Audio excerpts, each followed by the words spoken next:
Bhagavate Vasudevaya. Om Namo Bhagavate Vasudevaya. Om Namo Bhagavate Vasudevaya. So Hare Krishna, dear devotees, thank you so much for joining today. So we continue with the 10th canto. We're at chapter 51. We want to seek the blessings of Radha and Krishna and Krishna Balaram and Gaunitai, Srila Prabhupada, Guru Maharaj, so that we can understand a little bit more about Lord Krishna's glorious pastimes, inconceivable pastimes, which are given in the Srimad Bhagavatam. So I'd like your blessings and your good wishes so that we can continue. So this is the 60th verse of the 51st chapter. Jananam bhaktanam vanayamadibir manaha akshina rajan drishyate punathitam. Translation: the minds of non-devotees who engage in such practices of pranayam are not fully cleansed of material desires. Thus, O king, material desires are again seen to arise in their minds. So many yoga practitioners, they practice pranayam, so that's the controlling the breathing, which are all good things. Definitely help the body, but might not be particularly helpful to cleansing the mind or establishing bhakti within the heart, especially of non-devotees. So, and if they're practiced, the material desires have not been destroyed at the root, and they still may arise again and again. So pranayam in itself, not enough in order to establish devotion to the Lord. Interesting verse. So this chapter is called the Deliverance of Muchukunda, and it describes how Krishna caused Muchukunda to kill Kalyayavan with his harsh glance. And it also relates the conversation between Muchukund and Lord Krishna. So this Kalayavan, Kalayavan, we talked about him a little bit yesterday. How he saw Krishna coming out of Mathura, and actually he appreciated Krishna's beauty because Narad Muni had described Krishna to him, because he didn't regard anybody as his competitor. He was so strong. But when he heard that the Vrishnis, and in particular Krishna, can challenge him, he wanted to face that challenge. So Narad Muni had told him about this. He told him also what the Lord looked like. And when he saw Krishna, this is how he beheld him. He had a dark blue complexion, right? Like that of a freshly formed rain cloud. He wore yellow silk garments. Upon Krishna's chest, he bore the mark of Shrivatsa. The Kastuba gem adorned his neck. His forearms were sturdy and long. Interesting how in Mathura he manifested the forearms. Normally in Vrindavan, he never manifested the forearms, except when he was playing with the gopis. For example, when he took the form of Narayan in order to fool the gopis. But when Radha came in front of him, he couldn't maintain that form of Narayan. He turned into Krishna. So apart from the joking aspect, he didn't manifest the four-handed form at all in Vrindavan. But in Mathura, here it is. So four-armed one is a little harder to relate to than the two-armed. So to form a personal loving service towards the four-armed is a little harder than the two-armed. So this four arms would indicate that this service is in the mood of awe and reverence in Mathura. He displayed his ever joyful lotus-like face with eyes pink like lotuses, beautifully effulgent cheeks, a pristine smile, glittering shark-shaped earrings. He wears a garland of forest flowers. So the barbarian, Kalayavana, recognized the Lord from Narad's description.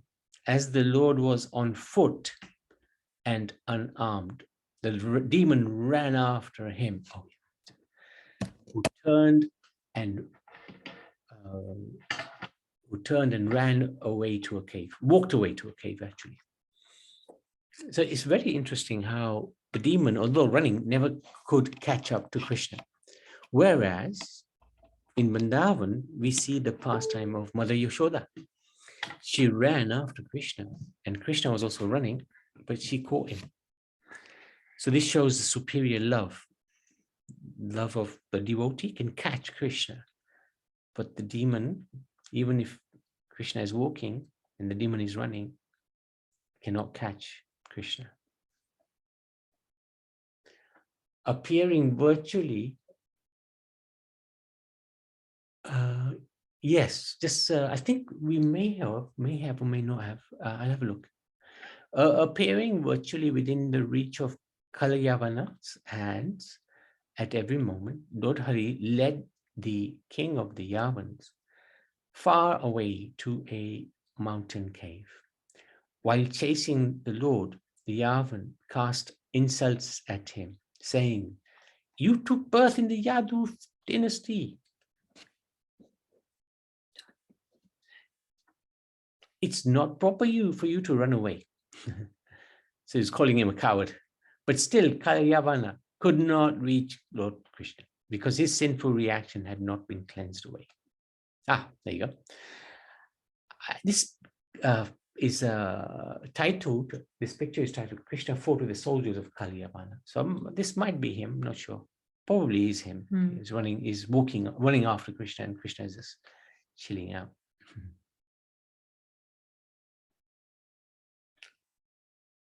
Kalayavana burns to ashes. Although insulted in this way, the Supreme Lord entered the mountain cave. Kalayavana also entered, and there he saw another man lying asleep. Thinking him to be the Lord, Kalayavana kicked the man with all his strength. The man angrily awoke, and with his glance, he burned Kalayavana to ashes. There you go. So there's Krishna hiding in the cave. And this is the person that Kalyavana kicked. And by his glance, this fellow burnt to death. What an end.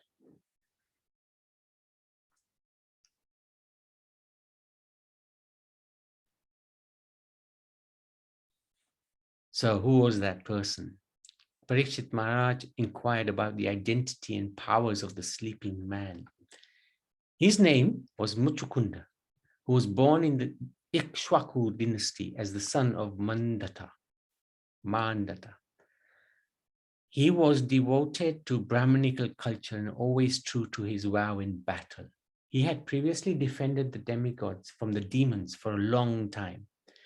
Because he was very tired, the demigods, after obtaining Kartikeya as their general, gave him the benediction that he requested from them. Sleep. So he'd been fighting for the demigods. And it was such a long time, he became extremely tired. Because he was so skillful in his act of fighting, he defeated the demons. And the demigods were very pleased with him. And they asked him, "What do you want? We can give you a boon." And he said, "Yeah, I just want to go to sleep." He was very tired. So that's who he was. Muchukunda was sleeping in that cave.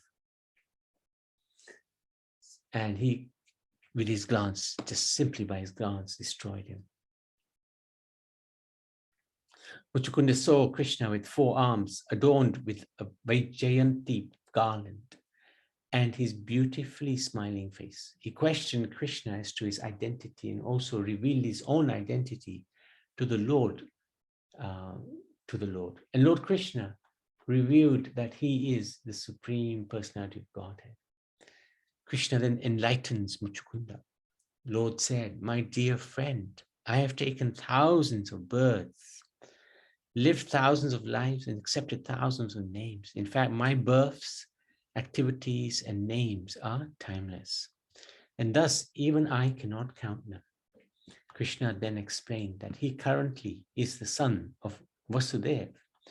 He said that he personally came to this cave to give mercy, since Muchukund had previously prayed to him. He offered benedictions to Muchukund. So very kindly, the Lord specifically came to the cave to give Muchukunda his mercy, because Muchukunda had prayed for him previously. The Lord always answers prayers. Very important. Then Muchukunda, he humbly shows his regret to the Lord. He bowed down to Krishna and recognized him to be Narayan. And he lamented, the people of this world are bewildered by your illusory energy. Yeah. So we are all caught by Maya, unaware of our real benefit. They don't worship, we don't worship Krishna. Instead, we seek happiness by entangling ourselves in family affairs. Despite obtaining this rare human form, we do not worship Krishna due to impure mind.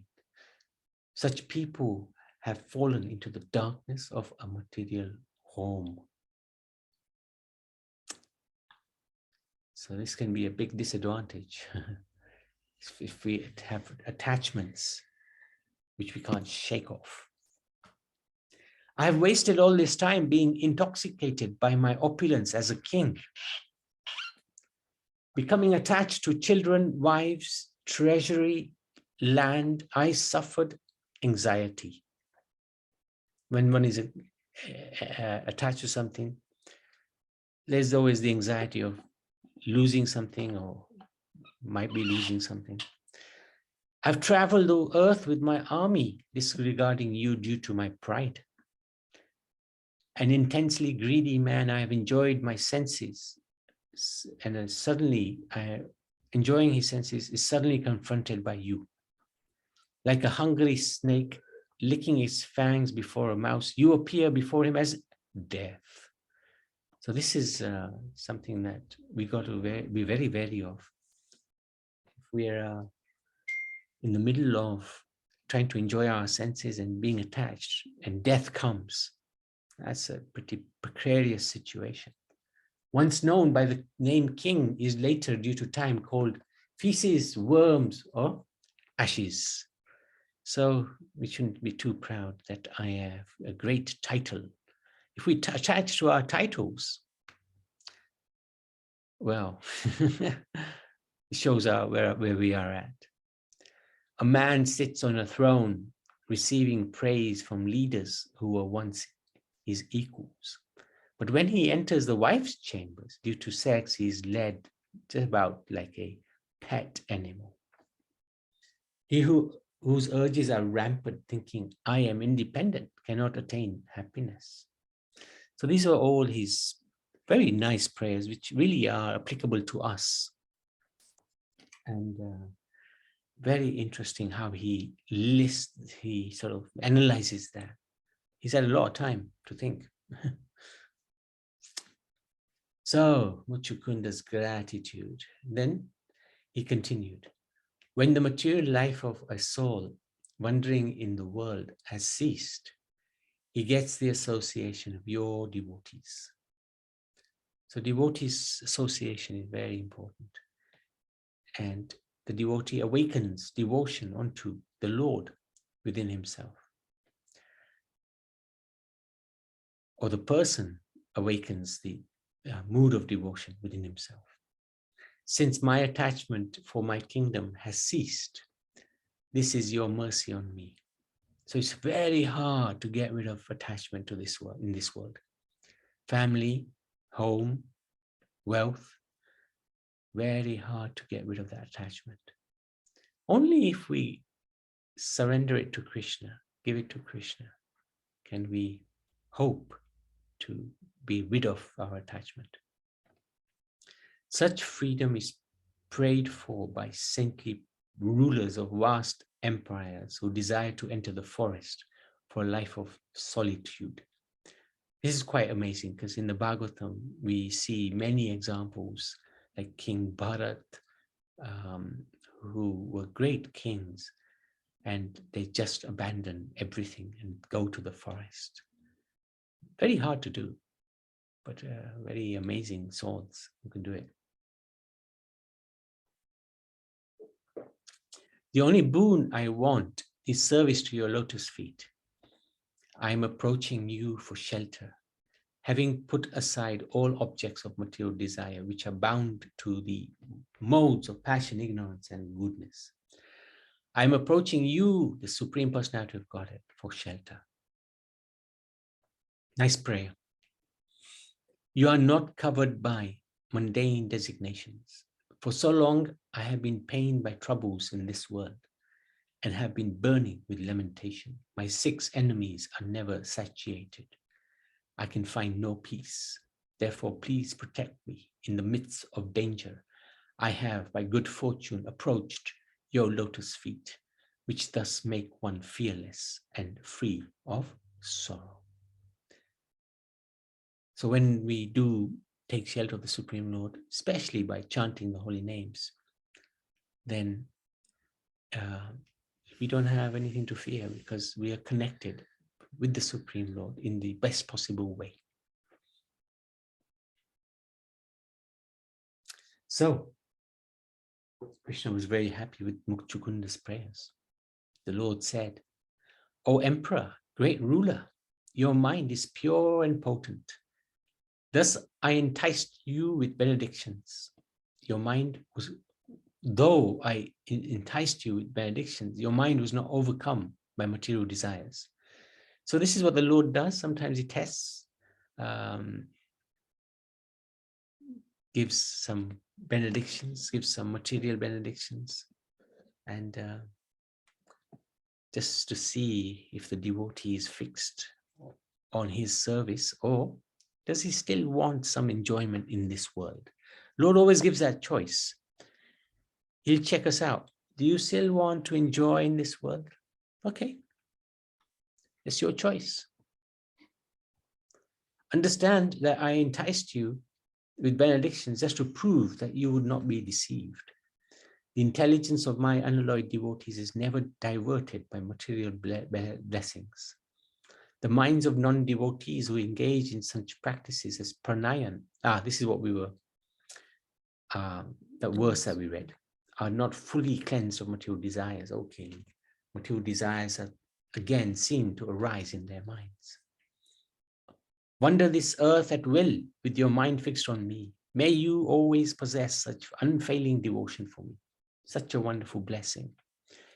Because you followed the principles of a Kshatriya, you killed many living beings while hunting and performing other duties. You must vanquish the sins thus incurred by carefully executing penances while remaining surrendered to me. So if we create harm for other living entities, there's always going to be sin, even if it's part of your duties as a Kshatriya. Doesn't matter. You've killed a living entity. You've caused suffering to innocent living entities. There is sin. But also those sins can be negated by performing penances. So, O king, in your very next life, you will become an excellent Brahman, the greatest well-wisher of all creatures, and certainly come to me alone.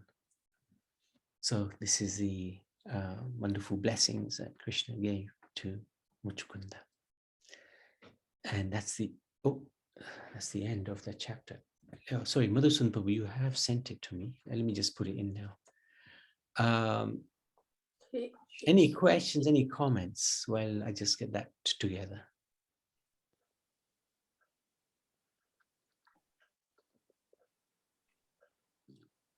Revolt, I probably had to go and pick my grandson up, so No. Ask me to read if you want me to read, otherwise you can have some. Please. That's good. Let me just get it on the screen. With larger writing.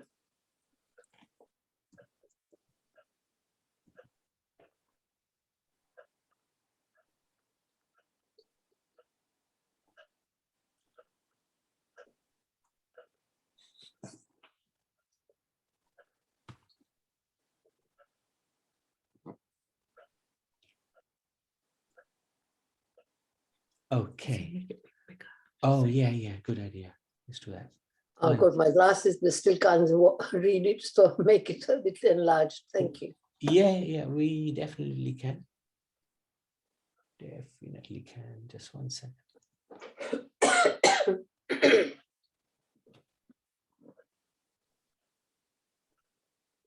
Okay. Let's have a look at this. Where are you? Thank you. The instructions so far for Canto 10.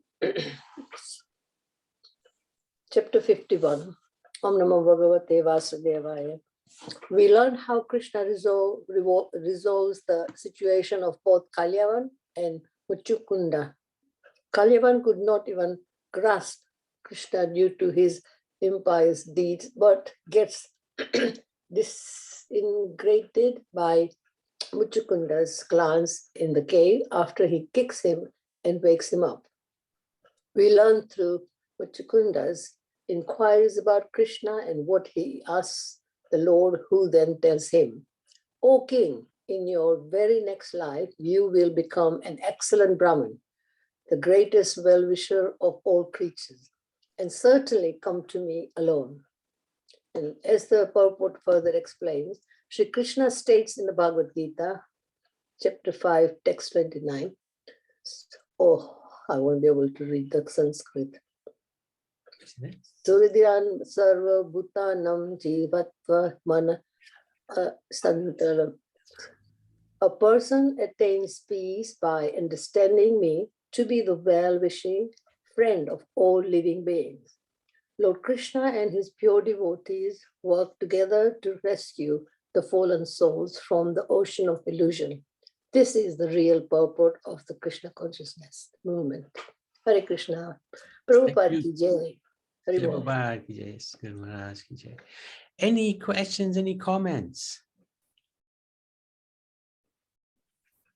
Hare Krishna, Prabhuji. Hare Krishna, Pranali. So, Prabhuji, do we know more about Muchukundan? Who was he? And I mean, Yeah, he was a king. Yeah. But it also said that he was a king who worked for demigods.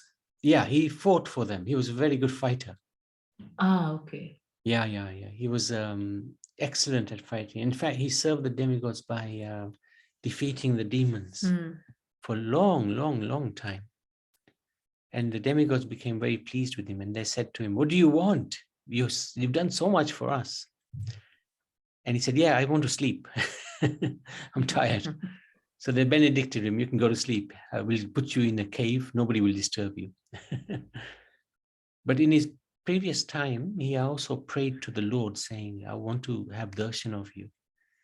So Krishna fulfilled that desire and came to that cave and got Kalyavan to Follow him. kick him. Yeah, kick him awake. So Muchukunda killed Kalyavan, and Muchukunda had the darshan of the Lord. And he gave some amazing prayers, which are in this chapter actually. Is that okay? Yeah, thank you, Prabhuji. Thank you. And you're feeling better, huh? Yes, Prabhuji. Yeah, you sound better. You sound better. Yeah. That's Indeed, good. yes. Thank you, Prabhuji. That's good. Okay. All right. So let's Srimad Bhagavatam ki jai, chapter 51 ki jai.